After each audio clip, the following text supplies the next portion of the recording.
Today, we have an occult video that's going to talk about some matters involving higher planes. Our modern language does not have the words that truly describe this phenomena accurately, so it may be beneficial to connect multiple different topics together to try and understand these spiritual realities. Now, I know there will be people who think what we're about to mention has to do with demons because we mentioned Jinn, and there will be those who truly think that anything having to do with the occult is evil. This is what primitive and superstitious propaganda spread by the church in order to scare people from investigating these matters. If you haven't seen the video Influencing the Genius, I highly recommend taking the time to listen to the whole experience, then come back and listen to this one. First, we must ask ourselves, what is a mind?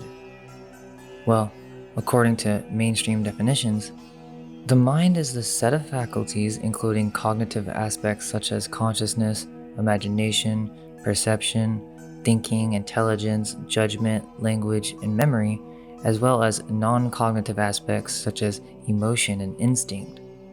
But this is simply stating that the mind is a faculty or some type of sense that an ego or individual holds, some type of ability. Is this true, or is this a misunderstanding? In ancient Greek, there was this concept of the logos. Quote, the Greek philosopher Heraclitus appears to be the first to have used the word logos to refer to a rational divine intelligence, which today is sometimes referred to in scientific discourse as the mind of God. The early Greek philosophical tradition known as Stoicism, which held that every human participates in a universal and divinely ordained community. To break this down, logos basically refers to the mind of God, but it's also an esoteric secret. There was a time in our past where our minds weren't so ego-based. We had a voice of God that we could hear and interact with as if it was normal. It connected us with nature, and we had the ability to speak and communicate with the logos. This is a time before we lost this connection, a time before we lost ourselves to our lower natures of thinking and ego. To be clear, this makes the indication that the minds of the ancients were far different than what we now consider to be a mind. Therefore, we will aim to write a new definition of mind and explore whether there is any validity to this statement of the logos. First, we must understand that the Greeks defined psyche as a mind or a soul, an invisible animating entity that occupies the physical body. Now we begin to question what a soul is, we will find that the Greek word is anima, or the movement of spiritual matters. It is the quality of air or life, that which moves. Therefore, what we call the mind is the experience of a hierarchy of spiritual forces that are encapsulated into multiple higher spiritual bodies known as the soul. Now, to consider this further, we must have an understanding of what is known in the occult as planes and bodies that then become synonymous with each other.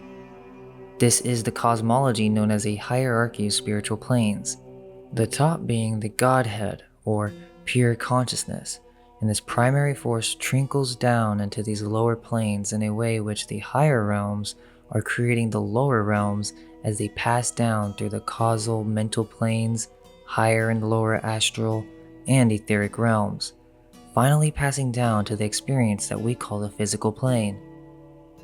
Furthermore, what we call spirit is this pure consciousness or Godhead, and this spirit is what we all share, the universal life force that connects us all. Now, we must divide the soul into two sections, higher and lower souls, or oversouls and temporary souls.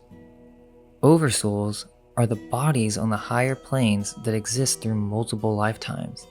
They collect the karma data from our experiences over generations and exist on the higher astral planes of existence.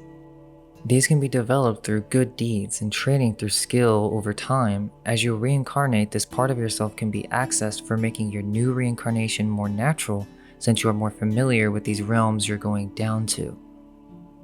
Many do not have developed oversouls, and therefore walk around in a sleep state, having to build their karma from scratch. Jesus mentions this in the Gnostic Gospels, that there was something done by these higher beings that rearranged this mechanism to cause confusion in the lower realms from those being reincarnated. New souls would have to start all over and be stuck in a constant loop cycle without having anything to build upon. Our lower souls are more temporary and have to do with our astral bodies. This is actually what we refer to as the astral realm. We actually know of these things as thoughts, emotions, and beliefs are all connected to these higher realms. They're not physical, and furthermore, many of these thoughts are not what we think they are. Our ego is but a construction, a structure of thoughts, a barrier that leads us to believe that we are indeed our own minds. But as we've mentioned, physical definitions for the mind do not suffice, and to explain it as a mere faculty is to say that it's just like the physical sense of sight or touch. But there's something much deeper to this concept that takes the skill and understanding of a mystic to perceive. We are not our minds. In fact, what you call your own thoughts and emotions are not even your own, but they belong to multiple spiritual beings that reside within your own soul bodies on the higher planes. Keep in mind when we speak of higher matters that the noun body applied to these bodies does not mean the same thing as it does when it's applied to the physical body. But there's no really other good word to use except centers of consciousness, which is true, but then there's also a certain kind of organization about these centers, and for that reason, they can also be called bodies. These centers of consciousness are also realities in which multiple beings, both negative and positive, inhabit. These invisible forces are what are actually doing the thinking for you, and they have convinced you to think that it's your own thinking, but it's not. All any one individual is doing at any moment is simply channeling higher forces down into the lower realms. Now, this may be confusing to the beginner, but this should be enough as an introductory explanation. We can come to further understanding as we progress forward with the topic of Genii.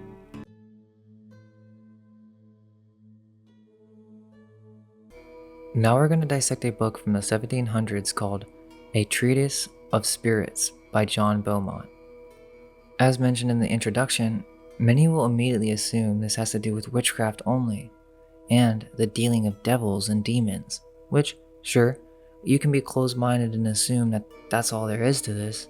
However, I think if we investigate, we will find that there's something else going on, and this actually begins the journey of discovering what our minds truly are. Chapter 1. What the ancients understood the genii that are said to attend men to be as to their nature and offices. Censorinus tells us that genius is a god, under whose tuition each man is born and lives. And whether it be that he takes care of our generation, or is engineered with us, or takes upon our guardianship after we're begotten, he says he is called genius from geno, an ancient Latin word signifying to beget, in lieu of which the word gigno is now used.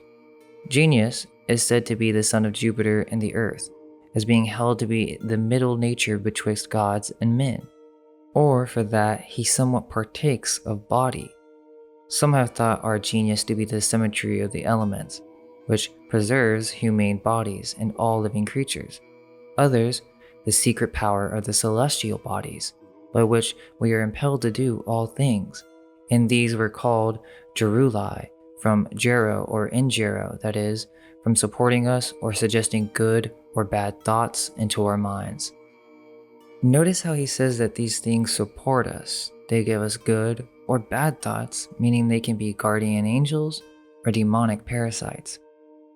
What the Latins call genius, the Greeks called daemon, which word, to pass by other significations according to its etymology, signifies prudent, knowing, skillful in affairs, and foreseeing things, they giving answers to those that have consulted them. In which sense Socrates thought famous men after death, for reward of their virtue, were made daemons, of a middle nature, mediating betwixt gods and men. Now, keep in mind, as he's explaining the huge difference between daemons and what we now call demons. The point is that we've associated all these genii and higher forces as negative demonic occurrences. Ludovicus Vives says it's a wonder to see how differing the opinions of the Gentiles were concerning the gods and daemons. As for the genii, some think them to be our own souls, some our inclinations, some a certain light attending us. Apuleius, a Latin Platonist philosopher, writes thus, in a certain sense the mind of man, even while it is in the body, it's called a daemon. And therefore, a good desire of man is a good god. Whence some think those are called blessed, eudaemons, whose daemons is good, that is, whose mind is perfect with virtue, which, I think, you may properly call a genius, because that God, which is in each man's mind, though it be immortal, yet in some sort is engendered within us. Famous occult author Cornelius Agrippa says that each man has a threefold genius to guard him, one sacred, another of the geniture, and the third of the profession a man follows. The first is not derived from the stars or planets, but given by God, it being universal and above nature. This directs the soul, still suggesting good thoughts, and enlightens us, though it be not always observed. But when we are purified and live in a calm, then it's perceived by us, then it speaks, as it were, with us and communicates its voice, being present before in silence, and labors continually to bring us to sacred perfection. The genius or daemon of the geniture descends to us from the deposition of the world and the circuits of the stars that are concerned in our generation. This is the sustainer and guardian of life. It procures it to the body and takes care of it afterwards, and aids the person from performing that office for which the heavens deputed him at birth. Those therefore have received a fortunate genius and are rendered strong, powerful, efficacious, and prosperous in their works. As to each man is given a good spirit, so there is an evil one, both which seek a union with our spirit and endeavor to draw it to them and so mix themselves with it. Okay, so let's break that down. So basically, we're given these demons and genii by God, and it's all based on our good works, or if you pursue a profession in high virtue, you're communicating and associating with the genii of good. But if you pick a profession that is sinful and not productive to the self, you're associating with demons that are bad spirits. This of course is of the third class. The others are kind of assigned to you based off your karmic and based on what God thinks is best for you. These beings are not like us humans in that they are spiritual forces or parasites. Not all parasites are evil, but they depend on our consciousness to thrive. In doing so, they try to merge themselves with our identity, making us believe that we are actually thinking our own individual thoughts. We continue, the good by good works conformable to him changes us into angels by union, as he that adheres to God is made one spirit with him. The evil daemon, by bad works, endeavors to make us conformable and united to him, and this is what Hermes says, when a daemon flows into a humane soul, he sprinkles in seeds of his own notions. Hence, such a soul sprinkled with seeds, raised in a fury, brings forth wonderful things, and such as are the performances of daemons. For a good daemon, when he passes into a holy soul, he raises it to the light of wisdom. But an evil daemon, transfused into a wicked soul, incites it to thefts, murders, and lust, and whatsoever are the performances of evil daemons. Natalis Gomez, Italian mythographer, poet, and historian, says, the genii, or daemons, present us with the species or images of those things which they persuade to us, as in a glass, on which images when our soul privately looks, those things come into our mind, which, if considered with reason, gives us a right determination of mind. But if a man, setting reason aside, be carried away with the guidance of evil species or images, he will of necessity incur many errors, especially if the images are presented to us by evil daemons.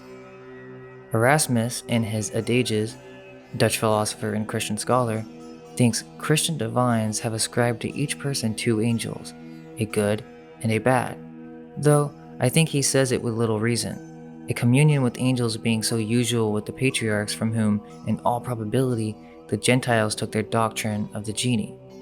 The Genii were drawn under several forms, as of a serpent, a boy, a girl, a youth, or an old man. As Cebes in his tables, Censorinus and many of the ancients tell us, the layers in the Genii were the same. And there are countless other references to this phenomena from hundreds of different authors, but I think the point is made. At birth, we are assigned specific genii or higher spiritual consciousnesses that become our mind or genius. This gets deeper because it also is based on past lives and karmic credit that has gone to our oversoul, and if you did bad deeds in the past, you may be prescribed an evil spirit that causes you misfortune. But I think the key note to take from this chapter is that these beings are what really form our minds. We're not doing the thinking, it's these genii or daemons or guardian angels, good or bad, that are actually doing the thinking and creating what we call genius or the mind.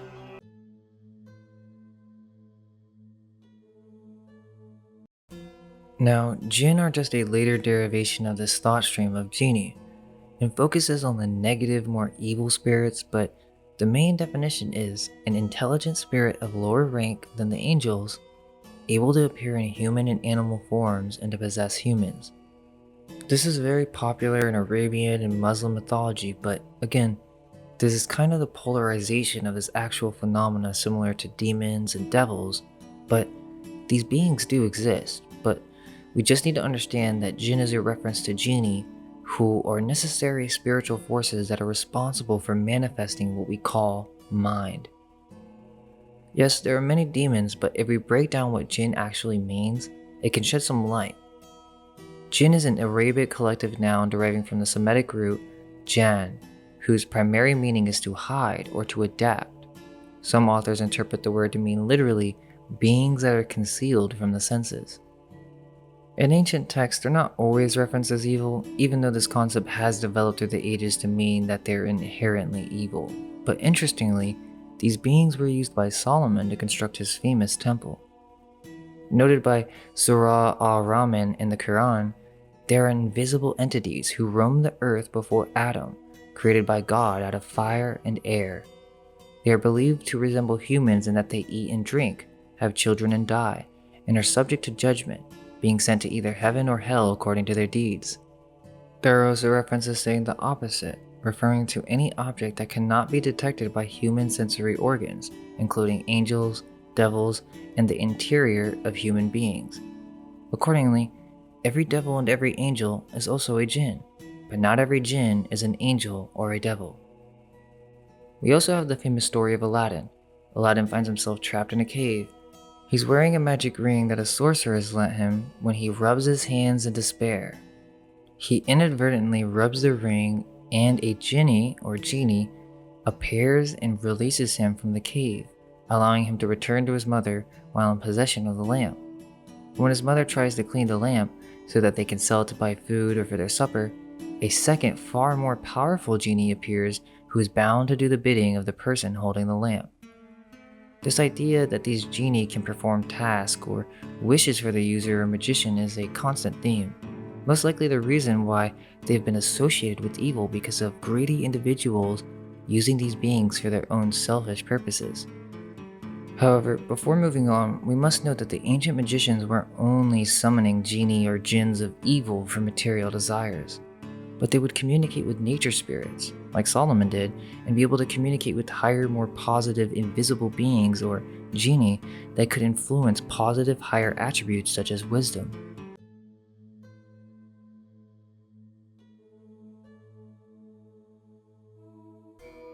Now we bring it all together to explain how we go through different cycles, ages, and generations where we rise and fall. As we mentioned in the past, the ancient Greeks had a different mind, or was referenced as a logos. There was no ego barrier and they could directly hear the voice of God. But another clue is that our reality itself wasn't so physical. These are the times of Atlantis, where magicians and magic took reign. All sorts of magical beings existed that no longer exist, and due to groups of evil dark magicians taking advantage of this knowledge, It is said that this wisdom was abused, and that was the reason for the flood and the destruction of Atlantis. But there is no avoiding this process, as it is the fundamental nature of consciousness. We can either be aware of it or be flooded in ignorance. Both can be negative. We're currently experiencing the negative aspects of ignorance of our spiritual bodies right now. So, even though you may feel that magic and understanding these higher matters are what causing us to sin, it's more so the corruption of the ego that has caused this negativity, not the process of reality or consciousness itself. You just can't avoid magic, as we have shown that the mind is not even yours. If you don't become aware of these genii, then they can influence you. Now, of course, many of us have learned to navigate with these beings in a positive light as if it was natural. We just follow our intuition and trust that we act in accordance with good. But many do not and become persuaded by these evil spirits easily, and much worse, they aren't even aware that it's not them. They are tricked into doing things through the internal voice or thoughts that occur in their heads. Depending on the virtues you pursue, it changes the effect of how powerful each voice is. Just think about the common trope of the angel on one shoulder and the devil on the other. We've gone through different ages of being, starting from the Godhead, then we began to manifest into different spiritual categories, otherwise known as the Sephiroths, or fallen ones, or planets. These are the essential God divided into simple categories. As these different forces unite in active and passive dichotomies, we get a myriad of unique and individual forms that begin to create all that we know in reality. This can be seen as the legions of angels under the archangels, or the tetragrammaton, or the four-polar magnet: fire, water, air, and earth. These forces came after spirit, and so they inhabit within the spirit, or our spirit, slowly creating all forms that we now comprehend today through the different generations. Our reality that we know now first began on the astral, and it was much more malleable in the past. Thoughts had no lag. As soon as consciousness thought something, it was manifested into existence. It's not until slowly, through corruption and the creation of more dense forms and the creation of what we call the material realm, which was done by these archons or beings that trick us, that we begin to fall for the illusion of the physical plane and ego. And so they became higher beings, but don't get it twisted. These beings reside within us, or within our pure consciousness spirit.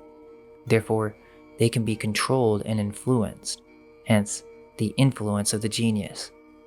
We must reclimb this generational ladder and reclaim our true bodies, or true centers of consciousness, for only then can we truly be unaffected by negative external influences. It's also important to keep in mind that there are beneficial spirits or guardian angels that are assigned to us or have been connected with us through generations of different lifetimes that assist in this process of reawakening. Only by understanding what our mind is and by inspection can we confirm these statements. Until then, all we can hope is that our minds may be unveiled. Let go of everything you think to be true. Relax the mind and ask the question, do I truly understand what this reality is?